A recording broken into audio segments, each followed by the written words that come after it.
the May installment of ILS Leadership Perspectives webinar series. I'm Dr. Lena Lee Falkman. I'm a scholar at Stockholm School of Economics in Sweden. So for me, it's good evening. I'm happy to be moderating this webinar with Donna Ladkin and Chellie Spiller. Donna Ladkin is Professor of Leadership and Ethics in Cranefield School of Management in the UK, and Dr. Chellie Spiller is at the University of Auckland Business School in New Zealand. So this is truly the International Leadership Association tonight, or today, or in the morning. Donna and Chellie's book, Authentic Leadership, it's an easy read but dense and mind-provoking book on the subject. It's a great anthology where Donna and Chellie as editors really have gathered great authors, both very acknowledged and some new stars on the leadership arena, to give their perspective on authenticity. This book really sets the platform for authentic leadership, and I'm really eager to have Donna and Chellie expand their thoughts on this, and also to hear them talking about their process in coming to this knowledge. Before we start, I just have to make two little notes. First, this webinar will be archived. If you missed something, would like to hear the webinar again, or would like to see the presentation again, they will be published to the ILA website. In short, you will receive an email with instructions for accessing the archive recording after this webinar has expanded. Second, we welcome your questions throughout the webinar. At any time, you ask questions by typing them into the questions box of your webinar control panel, which should be displayed on the right-hand side of your screen. We will address your questions during the second portion of the webinar. Perhaps I will not be able to come to every question, but I will do my best to summarize them and to push them further to Donna and Chellie. So, without anything further, I want to introduce our speakers, Donna Ladkin and Chellie Spiller. The floor is yours. Well, thank you, Lena, and hello, everyone, and thank you so much for joining the webinar. It's Donna Ladkin here. I'll start by giving you an idea of the territory we'll be covering over the next 40 minutes or so. We thought you might be interested to know a bit about how the book came to be written in the first place. And after telling you a little bit of that story, we've chosen 4 chapters from the book to talk about in a bit more depth, which will be followed by introducing you to some of our key aha moments as we wrote the introductory chapter. We'll end by sharing a bit of where our thinking has gone since the book's completion, including the questions about authenticity and how it applies to leadership we're still tussling with. To start with something about how the book came to be written, it was born from the intersection of 2 events. Joanne Chula, the editor of the New Horizons and Leadership series at Edward Elgar, inviting me to edit a handbook on authentic leadership, and my meeting with Chellie in New Zealand while I was a visiting scholar at Massey University in 2010. A conversation over dinner quickly led us to sense we shared a number of particular orientations, some of them central to the question of authenticity, interestingly enough. For example, we both identify racially with minority communities. I'm of mixed African American, Native American, and European descent, and Chellie is of indigenous Maori and Kiwi descent. As such, we've both been challenged by issues of authentically representing our racial identities within the academic arena so overwhelmingly populated by a white, USA, European-based perspective. We're both also very interested in how leaders deal with the kinds of ethical challenges they face and how they can do so in a way which speaks from their value base. But at the same time, we're fairly critical of much of the writing within the authentic leadership literature, which seems to assume the conflation of these terms very easily. We're also very concerned about the prevalence of heroic models of leadership, which seem to expect that mere mortals who take up leadership roles should be almost godlike in their capacity to consider others and lead in selfless ways. Reflecting back on that conversation now, it seemed a natural fit that we would work together to edit the book. Oh yeah, kia ora everybody, it's Chellie here. Donna, could you just go to the Our Vision slide? Yeah, we wanted to the book to be totally eclectic in its approach, and both Donna and I felt that authenticity is such an important concept and one that has been theorized as long as human beings have been reflecting on their way of being in the world. And we really wanted to bring some of the richness that different disciplines have to offer in broadening our appreciation of the concept and how it intersects with the world of leadership.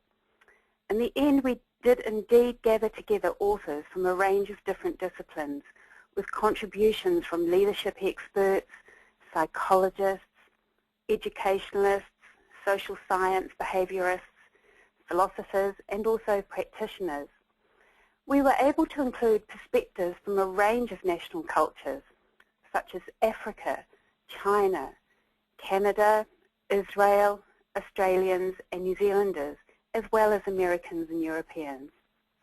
And the book really reflects this multi-perspective approach. And while it includes contributions by some of the most influential scholars and philosophers who are immersed in describing and attending to a way of leadership and being in the world that is considered authentic, the book is also very much a space where new and emergent voices join us in disturbing current assumptions about authentic leadership.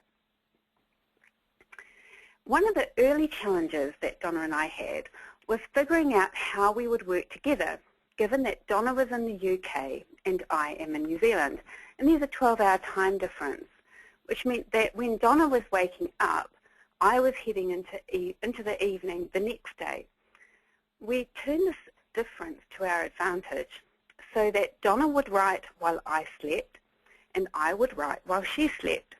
So there were times when the manuscript was literally receiving 24/7 attention, and we called this process passing the flame.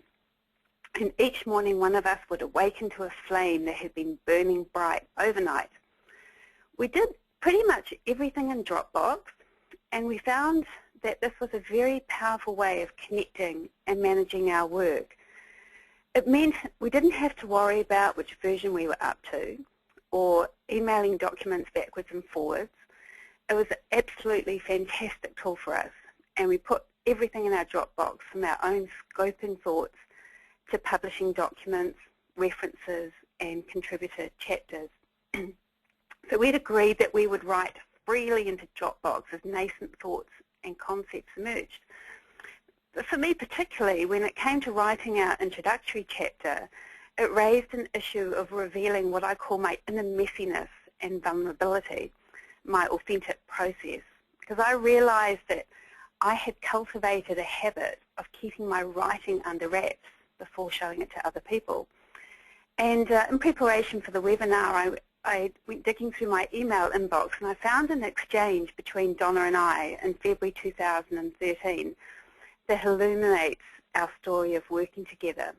And here's a little excerpt from our email world. So Donna wrote, "My writing process is that in the first instance, I just allow myself to kind of dump stuff. I'm just trying to get ideas down on the computer. Usually, no one but me sees this mess. So welcome to my inner writer's world, Chellie. After I've got everything down, then I try to see themes and patterns and then try and structure it. Anyway, that's just by way of saying that what you will see in the Dropbox is pretty much a mess, but hopefully a mess on its way to somewhere." This is my reply email. "Good morning, Donna.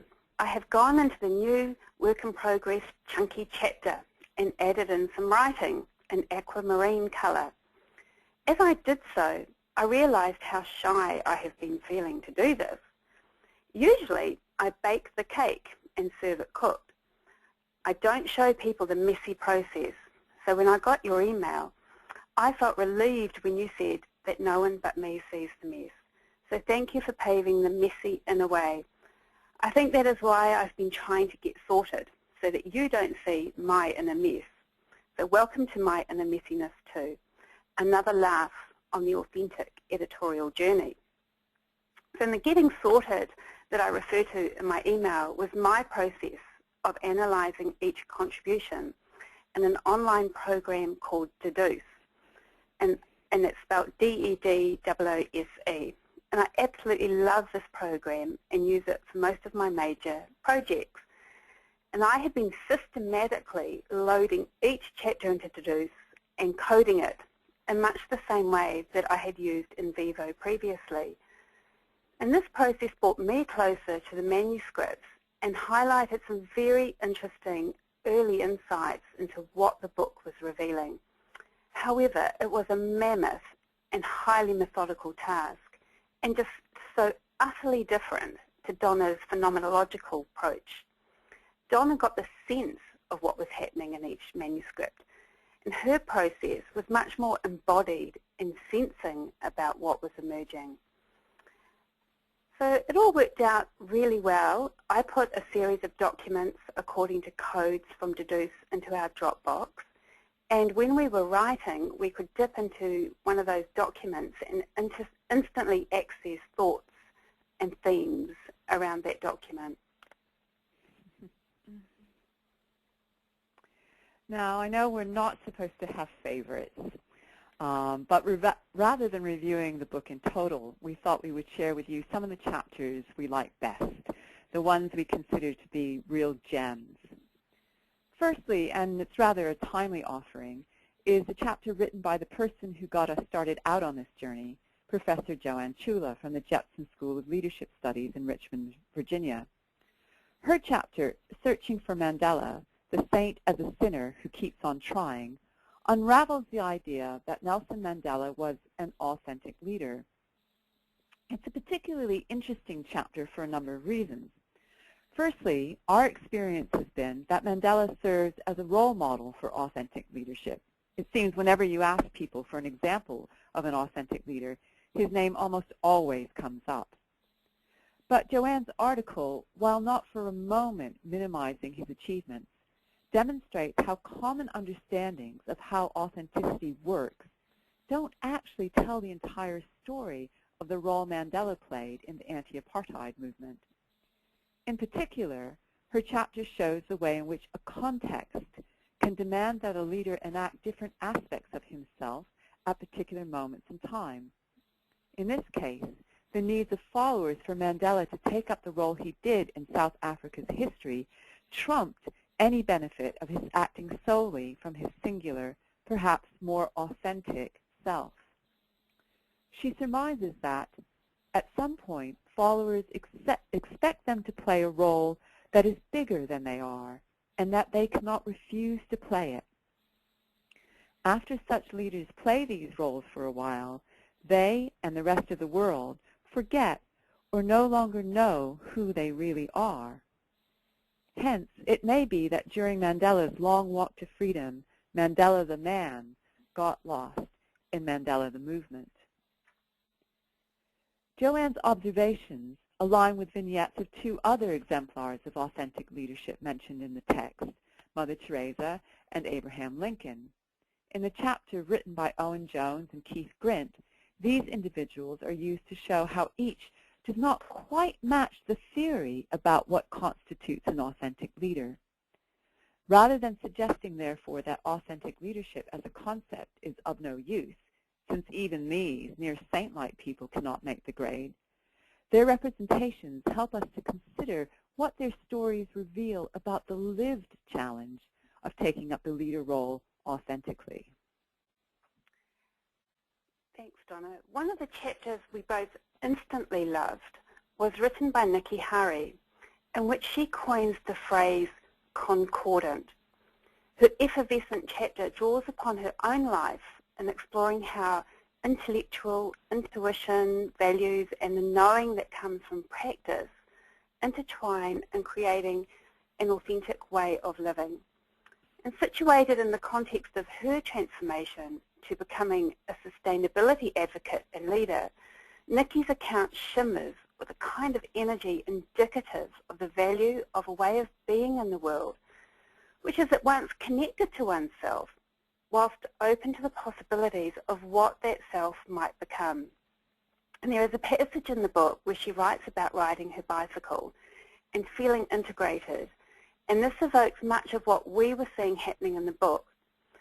That authenticity is like a vibe that occurs when elements are integrating cohering, and things are starting to hum. And Nikki offers some of her own experience of working towards a more authentic way of living life in such a way. And that she reveals how her choices about the work she does, how she does it, along with quotidian decisions about how she travels or what she buys to wear, have helped her forge a life which feels more concordant. And her story demonstrates how this work is continuous and how the forging of authenticity is somehow intimately concerned with the self, while at the same time free of constraining ideals about what that self should be. The self-consciousness that defines so much of the authentic leadership literature drops away when we are more in a state of being, experiencing, and relating to a bigger whole than what a self-conscious, self-referential self would devise. We experience this concordance or this vibe. And in leadership relations, the self-referential experience of authenticity is not what is centrally important. Rather, what is vital is the sense that what is passing between individuals has a grounding in something real, that there is a vibe passing between the leader and others. So it doesn't really exist as a thing within a person. It needs to be recognized and felt in relationship. And this goes some way to answering, how do followers know the difference between real and fake leaders?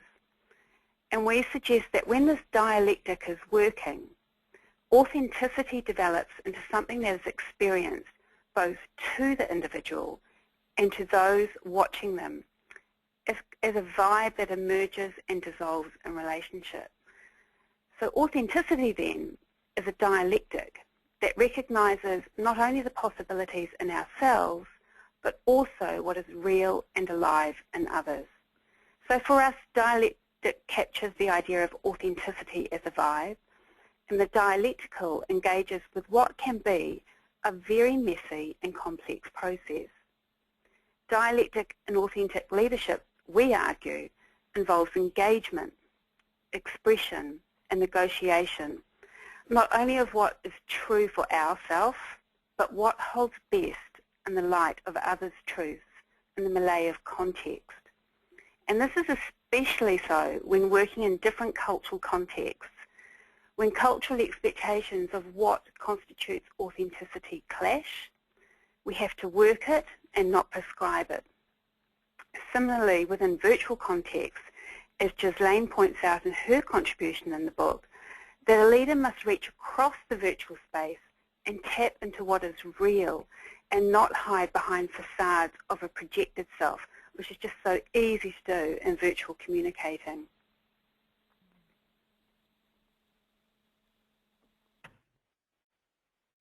The third chapter we'd like to tell you a little bit about, and one that really speaks quite closely to the relational aspect of authenticity, was written by Stephen Taylor, and it's called Authentic Leadership and the Status Trap.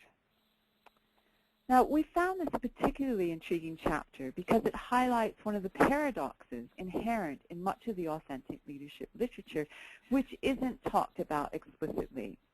That is, how can you be authentic, particularly in terms of your own vulnerabilities, while carrying out the leading role in a way which followers require? Steve suggests that self-exposure is central to whether or not followers experience you as being authentic while taking up the leader role.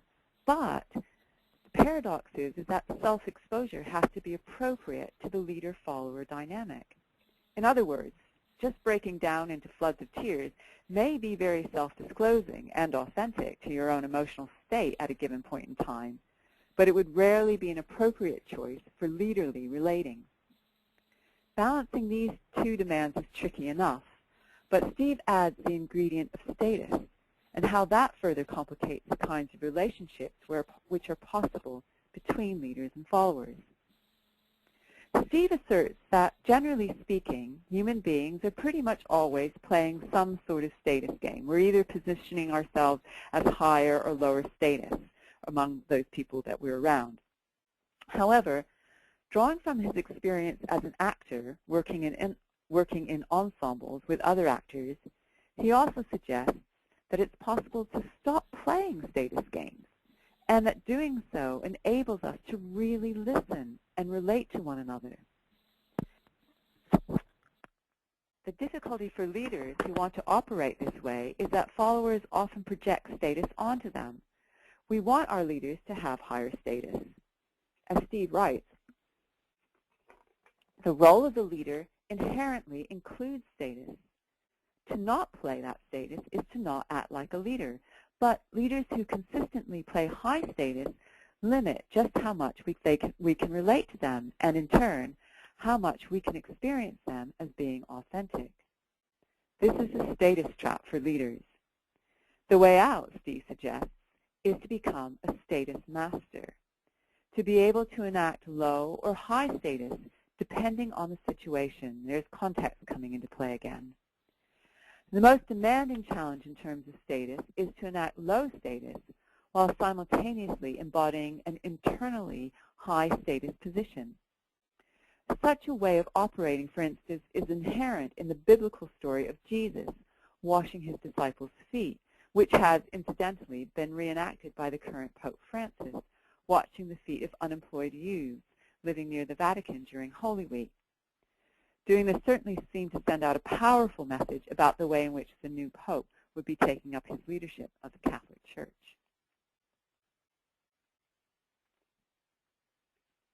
So whilst a leader may hold fast to the ballast of their own unplugged truth, such a stance ongoingly may well be an ineffective leadership style if it shuts down the authentic truth of others.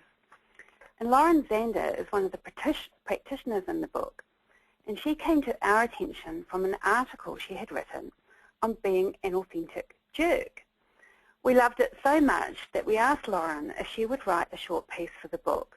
And as a practitioner working in the field of leader development, Lauren points out that just being a jerk, because that is who you are, is not good enough, and using authenticity is often a cop-out. And she says, when you are overly critical, non-communicative, crass, judgmental, or rigid, you are probably being yourself, but you are not at your best. You are using honesty as a cop-out and hurting your business in the process.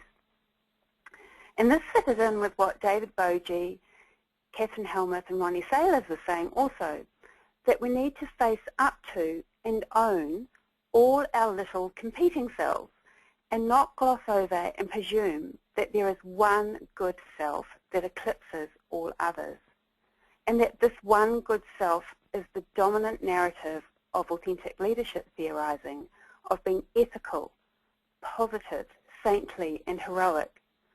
So Bogie and the others highlight the self-deception that can take place when what we pull out as a self that we then call authentic can oftentimes simply be a dominant narrative that has squashed the others within us. And they conjecture that working with our multiple selves provides an opportunity and an invitation to be aware of any dominant narrative that silences possible other selves. And they go so far as to suggest that there are so many simultaneous little selves in authentic polyphony that a single voice is essentially inauthentic. And Helen Nicholson and Bridget Carroll's chapter also ties in here. They tell the story of Ned, a participant on a leadership development workshop who sleuths amongst his possible selves to pull out the best one for a particular situation. And Ned suggests that this identity switching stuff, as he calls it, is permission to marshal a whole array of selves to the task of leading, which creates an ethical dilemma for Ned of being manipulative and misleading. So it isn't about excavating for a single authentic truth. Rather, it recognizes that there are many truths and possibilities, all of which can be authentic. It's a process of recognition that there is no one channel we can dial into that has the frequency for authenticity, But there are many channels, many frequencies of ourself and others which are authentic. It's what we choose, how it is enacted, transmitted, and the way it is experienced by others in a relational and multiplex field of various forces that forms a coherence of frequencies, which we call the authenticity vibe. Thus, it is not a unified, authentic, internal best voice of a saint or hero that emerges. Rather, it's a textured, nuanced, and judicious process that falls across a hue of possibilities. Oh, sorry. It's a multi-textured, dialectical process that occurs within a dazzling array of potential. In other words, I hope you can hear this okay, but in other words, we have all got the saint, sinner, hero, and jerk within us. Oh.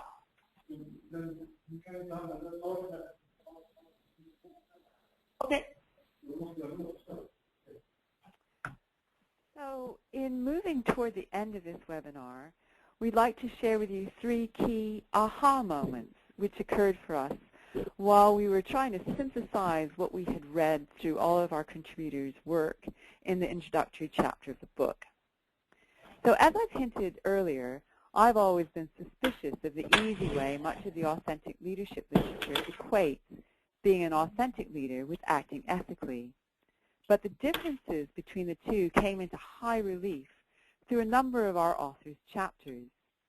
The one which perhaps speaks most clearly to this difference was written by Galit Eilam Shamir and Boaz Shamir, who interviewed 15 senior leaders based in Israel about their lives and experiences as leaders. What became very clear through the research was that whereas much of the literature suggests authentic leaders do their work for others, many of those in their sample instead embodied an authentic need for achievement, which was driven by their personal ambition. The Shamir's results led them to ask, are unrelenting, determined leaders who sometimes sacrifice their health and family life and are driven by a profound intrinsic motivation not authentic? This question becomes even more poignant when we consider the statements of several interviewees who use the word love in relation to their work.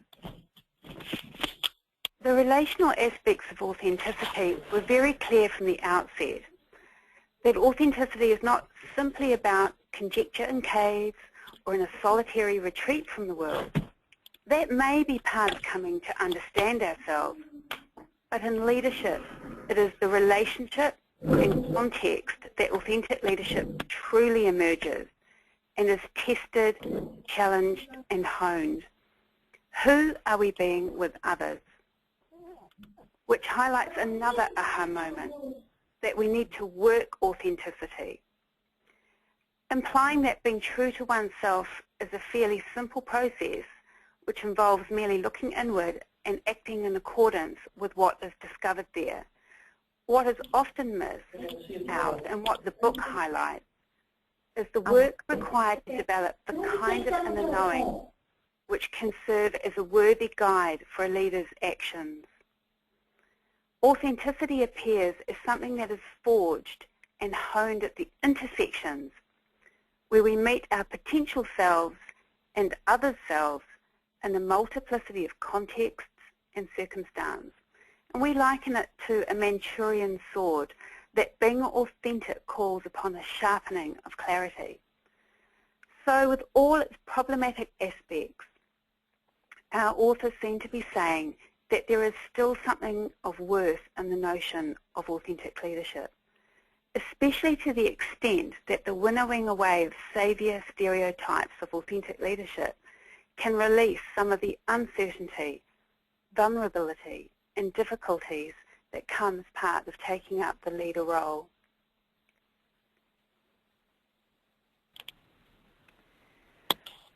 So, in reflecting on the different stories and ideas offered by the contributors to the book and how they relate to our own experience, one of the prevailing insights we have is that in today's busy and pressurized world, authenticity is a pretty rare experience. And yet, when it occurs, It's energizing and life-affirming. Going forward, our questions concern how the authenticity vibe can be lived and how it can be written about in a way that doesn't reify it and make it into an unattainable goal. Along with the ideas of authentic leadership being relational and that it is something that needs to be worked, came the notion of concordance, which for us means a way of integrating both those positive aspects of the authentic self with some of the more difficult ones too, within a moment-to-moment relational dynamic. This suggests a much messier process, much like the writing process that we engaged in, than that has been offered by much of the literature, but one which is perhaps more alive and enlivening, and possible for those leaders aspiring to take up their role in an authentic way. So our work on authenticity is taking us to deeper levels of inquiry, to truly understand the nature of concordance and the vibe that shows up. It's an elusive and precious experience, yet one that we can probably all identify with. It's a process, not a prescription, and it isn't a latent, reified thing, as Donna mentioned. It's a living energy that occurs through dialectic in relationship with ourselves, others, and the world around us.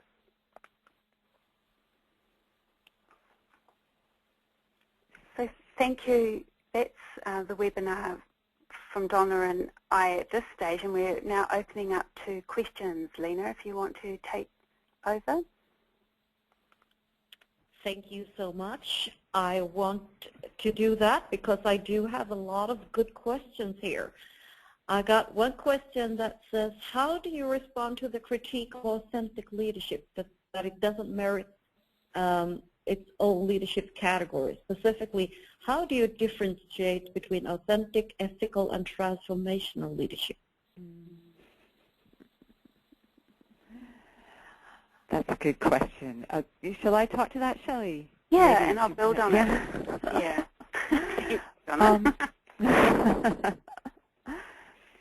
I think what that question raises is issues of the way we go about studying a phenomena as opposed to the way we go about living our lives. And, I think within, the whole area of leadership, when a person is taking up the leader role, are they thinking, oh, here I'm being ethical, and here I'm being authentic, and here I'm being transformational? No, I think, in fact, it's something that we live. But I think what happens is that as leadership scholars try to pull apart, what leadership is made of and how we can actually study it, that's, I think, when you come and you have these differing labels. And so to the extent that there's something that we can get hold of and try to analyze in a way, I think those labels can be helpful, I think. And I think each of them has come, I think what you have to look at in the history of leadership studies is how each of those different labels kind of comes out of a particular socio-historical context. So I think, I'm not saying that, leaders have only started to be ethical in the last 20 years, but that's when you really see it coming up in the literature. And I think the reason that is because of certain things that have happened in our context, which mean, all of a sudden people are really interested in that particular aspect of what happens when people take up the leader role. I think there is quite a lot written about why are we so interested in authenticity at this point in time, and I think it has something to do with, the degree to which things can be faked in our current world environment. So, people are very interested in what's the real deal now, and how can you tell if a leader is actually, if they really mean what they're saying, or if they just kind of saying the hype, or they just saying what the organization wants them to say. So I think it's not to say that these things are actually different categories of experience in themselves. I think that there are different ways in which leadership scholars have looked at the phenomena of leadership, and I think that has largely been driven by different things going on in context at particular points in time. That would be one response to that question. Chellie, is there anything you want to add to that? Probably, I think it's beautifully put, Donna. I would probably add that authentic leadership, it straddles across all types of leadership, and it's about being authentic in who we're being in the world, and it's not really confined to a category. In many ways it straddles all across categories in terms of wanting to be authentic.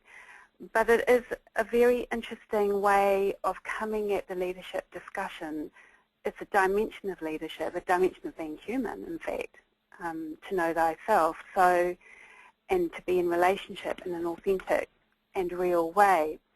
And that's the place where Donna and I are really taking our future studies, is what does it look like in the context of relationships. So if we let those categories drop away and we're left with this relational idea that we are in an authentic relationship with others, and we're cognizant of context, then what shows up? What does that illuminate further about being a leader in today's world?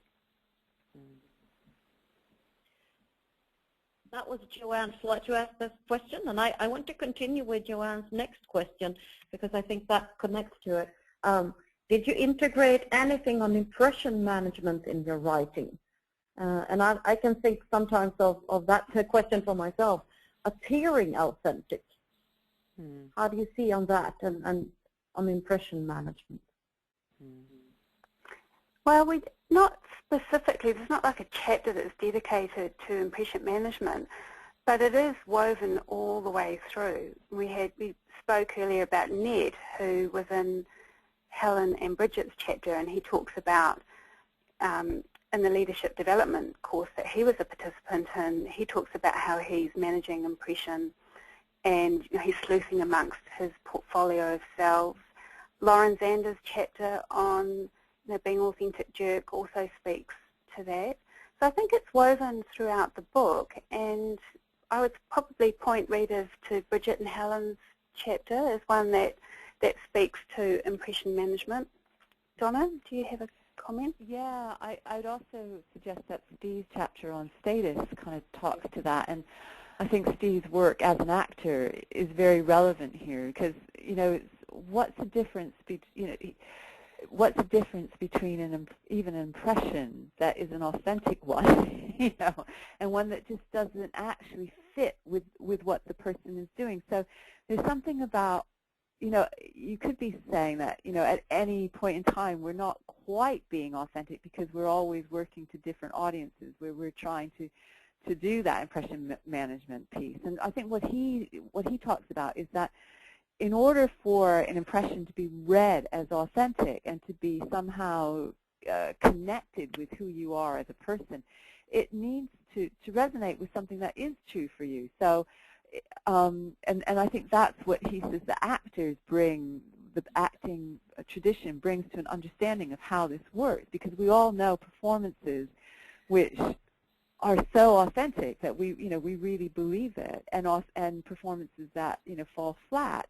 And what he says is the difference is that for those authentic performances, that there's something in what the actor or actress is doing that actually connects with something that is real for them in that moment. So there's, another way of thinking about impression management is just about thinking, well, I'm in this context. What does this context require of me at this moment in time? But I'm not saying that this is easy, that it's a very sort of fine line, and it, well, like both Chellie and I have been saying, it needs to be worked.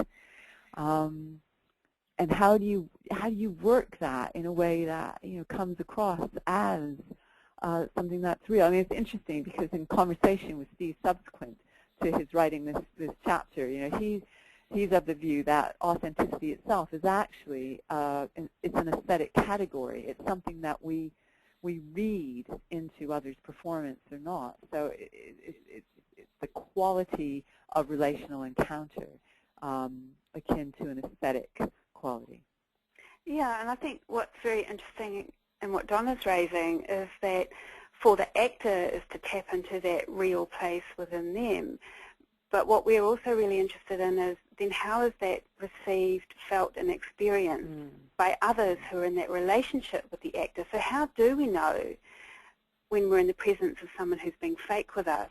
And what is that experience of realness that can then be transmitted between the actor and the audience in this example. And that's where our work is taking us, into this notion of the vibe that emerges and dissolves in relationship. And it isn't really easily captured. We can't say there's a prescription of what that vibe looks like, but what is it that occurs between people such that they begin to experience the other as being authentic with them? Following that, I want to ask Nathan Harter's question. He writes, I suspect there is a connection here between authentic leadership as relational and spirituality. Have you seen the same thing? Well, yes, I think so. Yeah, I mean, a lot of my work as well has been in Indigenous spirituality, and I'm seeing a lot of coalescences with, particularly for the Indigenous people of New Zealand, and spirituality and how we understand it is showing up in this conversation on authentic leadership. Yeah. Certainly, I don't think it's any coincidence that, the people that we refer to often as exemplars of authentic leadership, often have a very kind of spiritual base that they're working from. People like Mother Teresa and the new Pope Francis, in Steve's chapter, again, he raises the biblical story of Jesus washing his disciples' feet. So I think that I don't think that connection is just serendipitous. I think that there is that connection there. I mean, I think when you start talking about these levels of being, if we talk, I don't want to limit authenticity to just a kind of monomodal of the self, but there is that. The self has to be there. It's the self in relation, but the self is there. And if you talk about the self in the deepest level of the self, then you touch into the arena of spirituality for certain. Yeah, I think it's not that it's a prescribed way of being, but it's definitely touching into the human spirit, as leadership does.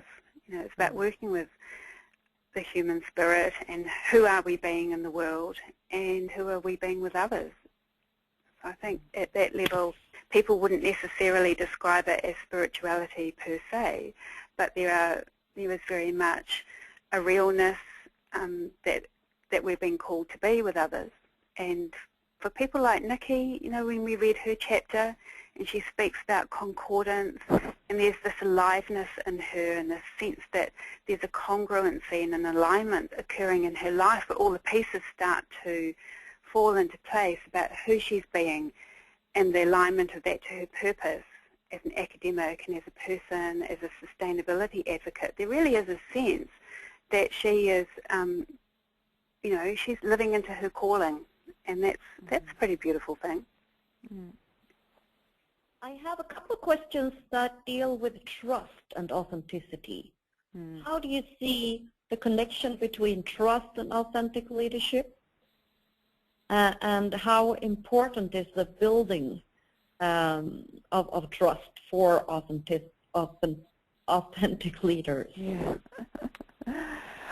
For me, this goes back to what the opening question, which is about these different kinds of leadership and how they overlap and where they come from in a way. For me, one of the key reasons that authenticity is on the rise in our particular moment of history is that there's such a question of trust of so many of our leaders in the world.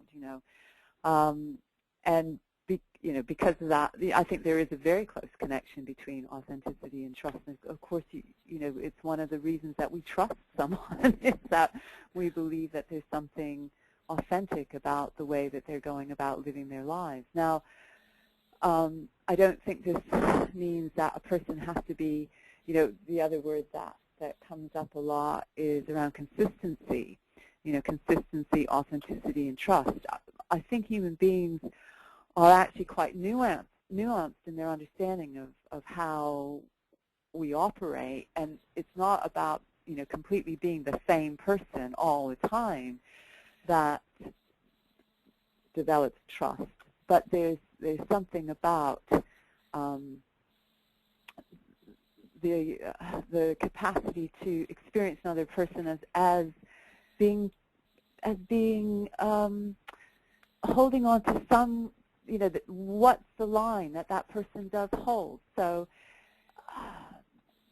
being able to sense what that is and trust into that is certainly part of how authenticity is read. So I think the two are very closely aligned.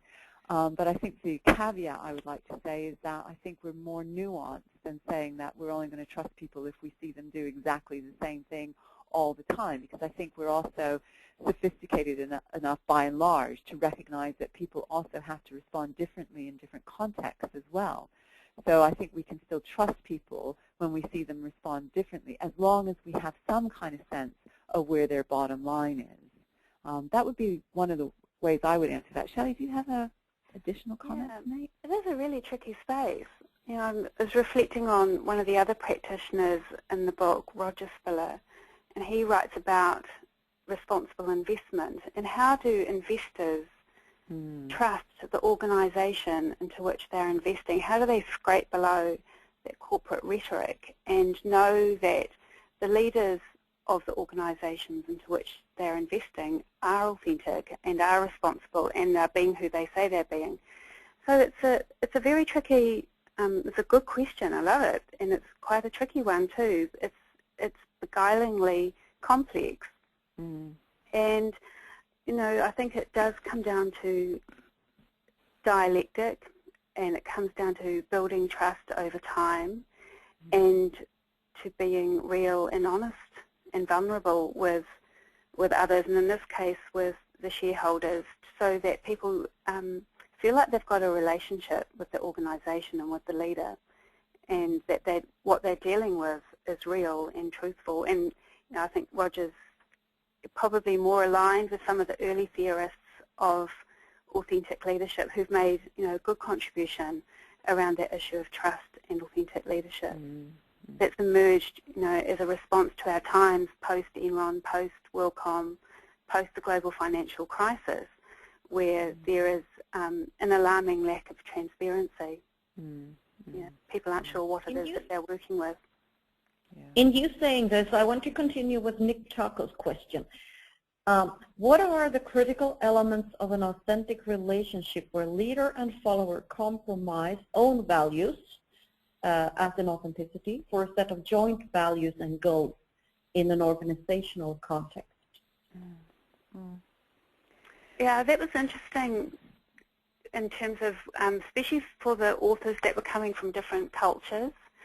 And if you look at the, like a multinational going to China, and then there'd be a clash between, well, what's considered authentic in China is very different to what the head office of a multinational might be deeming as culturally authentic. So again, it comes back to dialectic, that people come to a concordance, and in that coming to a shared understanding, some things will drop away. So it's not a question of conformity, because conformity will suffocate and suppress what is real and authentic. But there is, even when we have conversations with another human being, we're coming to find those points of coalescence and connectedness in which the authentic emerges.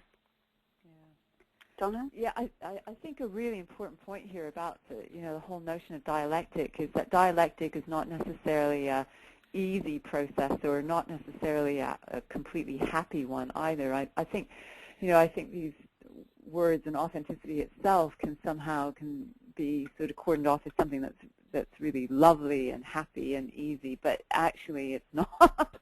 And if you're truly in dialectic, it means that there's not a collapse into a joint. It's not compromise. It's something that's quite different. It's about actually, how do I see the other? How do I really see the other? And how do I welcome into my own view how the other sees me, and how do we then work from that space?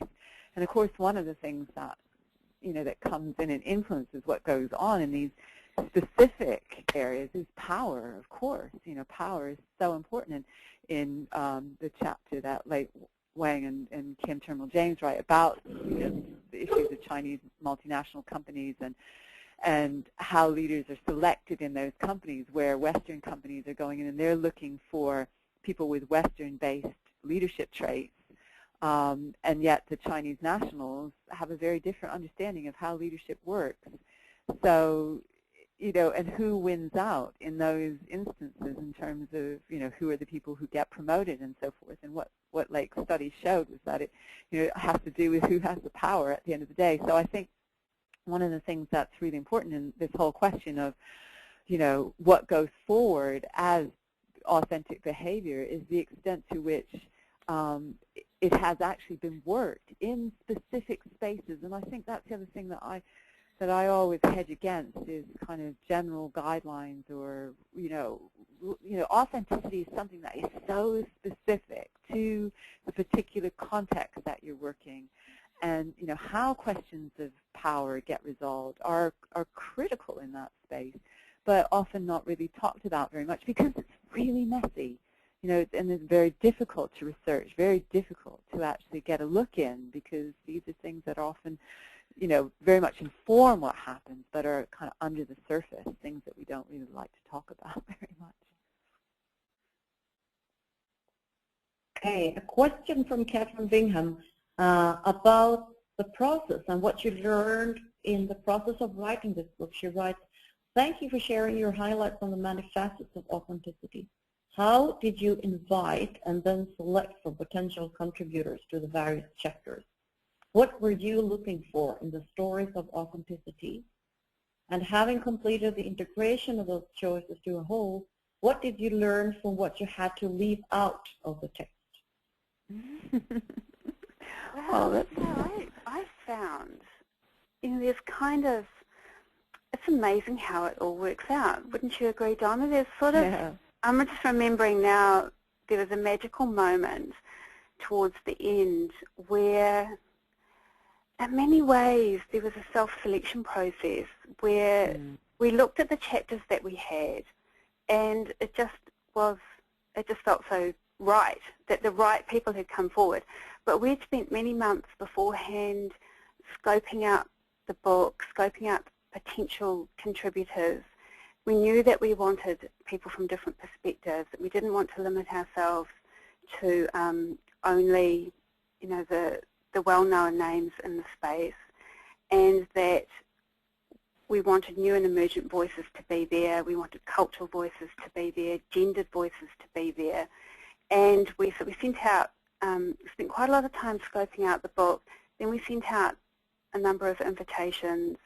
And in the end, I'd say probably about 80% of the invitations were taken up, and about 20% for various reasons were not. And then a couple we worked with during the process, and their chapters, didn't work out. We had a very high standard for what we were looking at. So it was really a process. It really was. I think for me I remember there was a real moment when we had asked quite a big name in the field to write for us, and he had agreed to write for us. And he produced his chapter, and what we came to realize was it was very similar to something he'd written previously. And one of the things that we had decided in this book was we really wanted new material. We didn't want things that were taken from other collections, and we wanted this to be a cutting-edge book, and we wanted it to really move the field on. And there was this moment when it was like, this named person, probably won't be, in the time that's left, probably won't be able to deliver us something, new.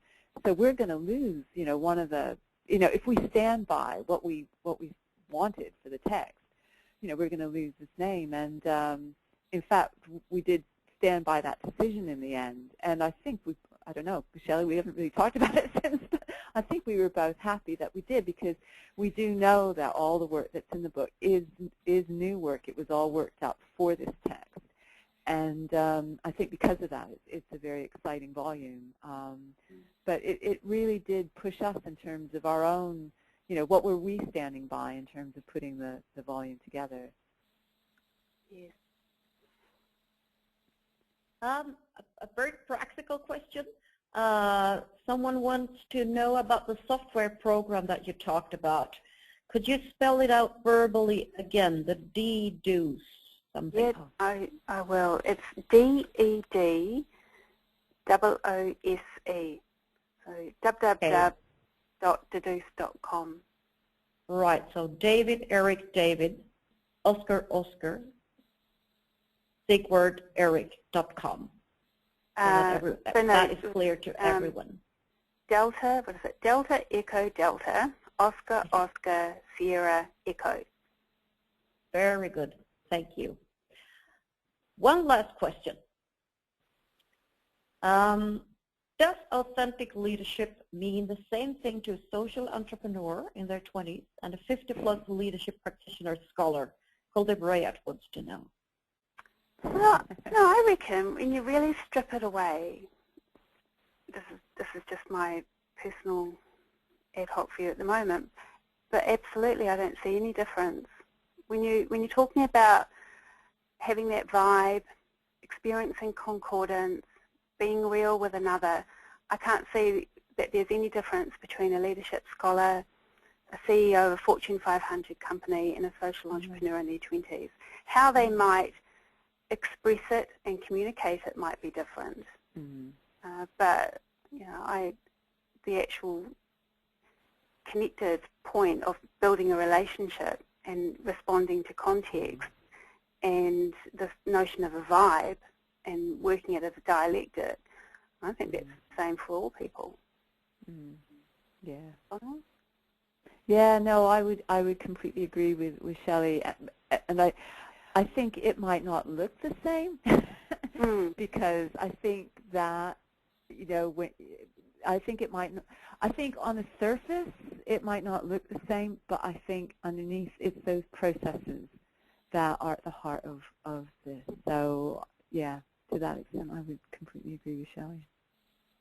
A similar question from Sari Heikkinen, more focused on culture. How is authenticity understood in various cultures that are so different from each other? For example, Asian versus Scandinavian. Yeah.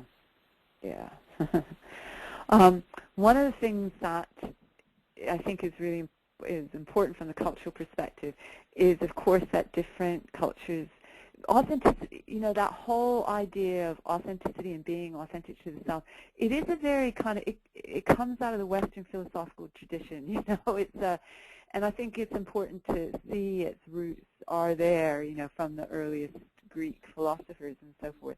I think in different cultures, the notion of authenticity that is based in self is not, you know, it's not stressed in quite the same way, actually. So I think you can see it based more in the notion that, you know, the self is the self in relation comes more to the fore. So I think you see authenticity, this idea of realness, I think is something that seems to be, from my understanding, important across different anthropological human communities. However, the way that it is expressed and the way that it is valued and the way it is seen in relationship to the communities in which the individual is nestled, I think is different. So, Chellie, and I think that comes up, one of the chapters that comes off out that speaks to that is there's a book, a chapter on